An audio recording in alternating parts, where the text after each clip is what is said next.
David Cutcliffe, who used to coach Peyton Manning at Tennessee, who is now the head coach at Duke, and who hosts Peyton Manning and a lot of the Broncos wide receivers in the offseason, had this to say about how Peyton Manning looks these days. And let's remember, these guys are very, very tight, okay? So this is after Peyton and the Broncos receivers went to Duke to work out about a month ago. I thought Peyton, looked really healthy. We had talked about nutrition, about sleep, about recovery. He's really so smart, so brilliant, so disciplined. But there's another level, always. I thought he looked really fit. I thought his core was great. I watched him train inside, and he looks good, and he's strong where he needs to be strong. And he didn't show anything at all from the quad, meaning the quadriceps injury. And we talked a lot about flexibility. And we're hearing the same stuff from one of the fitness coaches for the Broncos, that Peyton looks really fit and really strong. And I got to tell you, we heard it from Brandon, who's a good friend of Peyton's, and I went out to practice last week, and he looked as fit to me as he has in the 4 years he's been with the Broncos now.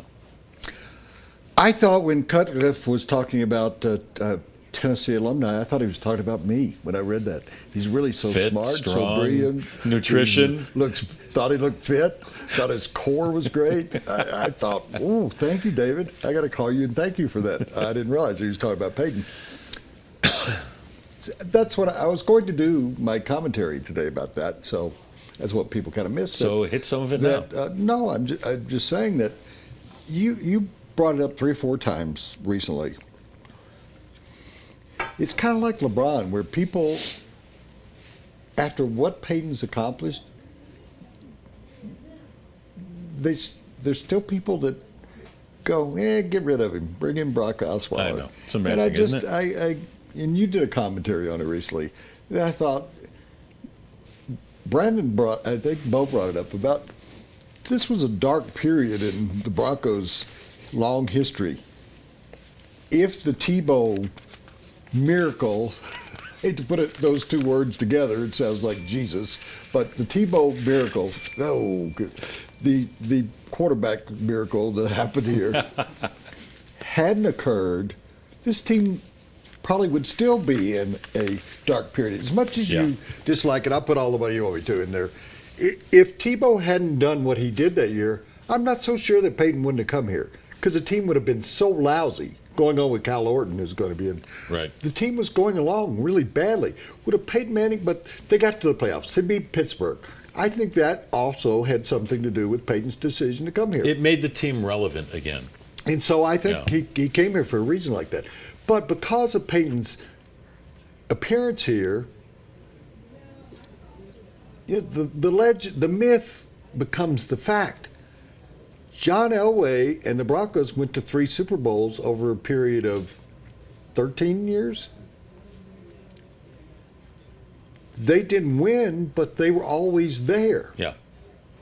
So people enjoyed that period of time. They had some up and down periods where they were 8-8 and 9-7 under Dan Reeves. But people look back on that and say, wow, that was the greatest era in all of sports. We're still referring to Cleveland. Cleveland's still talking about the drive. They didn't win. They won 2 Super Bowls at the end of it, but they had a great run there. I enjoyed watching them. You came in about that time. You enjoyed watching them. They were great to cover. I actually got here in '84 in the middle of a 10-game winning streak. Yeah. Yeah.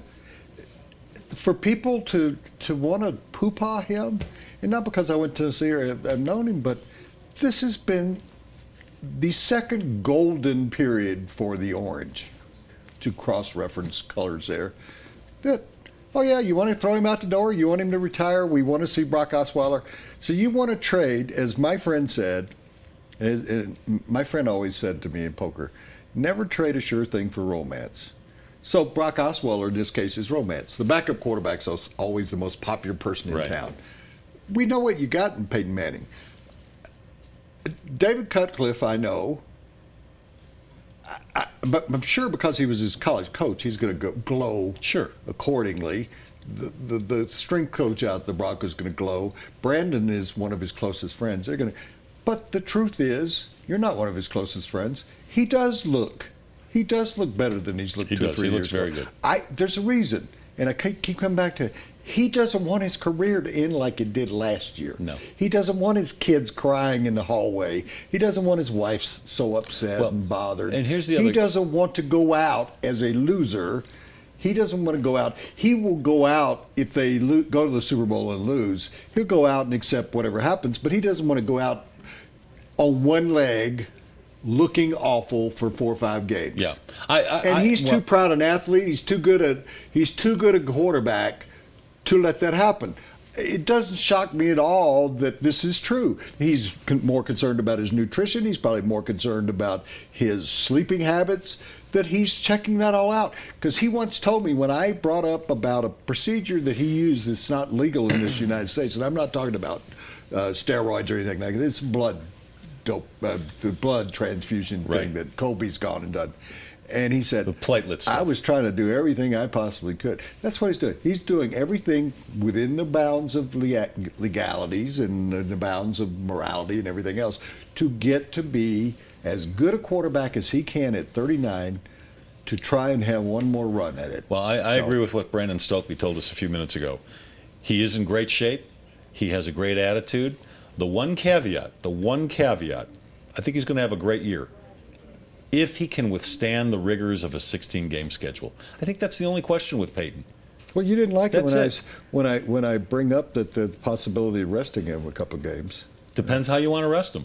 No, I would not sit him for full games. No, I get him out of there late third quarter, early fourth quarter if they've got a lead or they're getting blown out. But sitting him for games in a 16-game season, I'm totally against that. So the Oakland Raiders come in, and you were so concerned. You're like the Broncos fan. You're so concerned that they beat the Raiders 49-0. You don't want to take 24-6. You want them to just blow the Raiders out.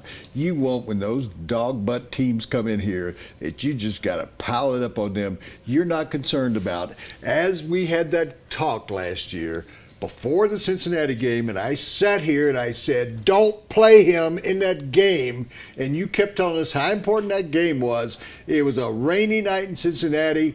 He got hurt more than he was the week before. And how did that work out? They lost the game. They're going to lose the game whether I played quarterback or not. Okay. So you were right. For the 17th time, you were right. Let's hear from Peyton Manning right now, talking about how he is adapting to Gary Kubiak's new offensive system. What do you think of the Kubiak offense so far, 6 weeks in? Yeah, I mean, what are we doing? June evaluations. What is that? I mean, it's What do you like there's got to be another story out there to write about. I'm not doing June evaluations, so look, we're working right now, and I think whether to me, if I said I liked it or didn't like it would mean that I thought my opinion mattered, really, which I don't. I mean, does it? I mean, it's our job to execute the plays and to make it work. So I'm learning about, the requirements of me. I'm learning about how Owen Daniels runs his routes. CJ's got a more, obviously getting more repetitions with him. CJ, you kind of think, and of course, if you talk to him, you think he's about a 12-year veteran starter. He's only started 6 games, but I'm getting a ton of reps with him, and so the sky is the limit for him. I will say that. I'm glad to be in there working with him.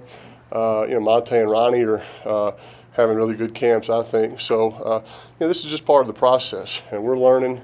I'm learning, and I'm committed, and I'm all in on trying to make any adjustments that I have to. At the same time, trying to do some of the things that I've done well and try to hopefully keep doing those well and improve on things that I need to improve on.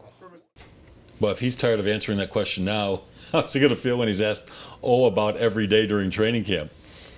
I didn't hear the question. How well he's adapting to Gary Kubiak's new offensive system. All right. Well, yeah. Well, it comes with it. Yeah. I'll say this: he's trying to tell the reporters what to do. Isn't there a better story than that?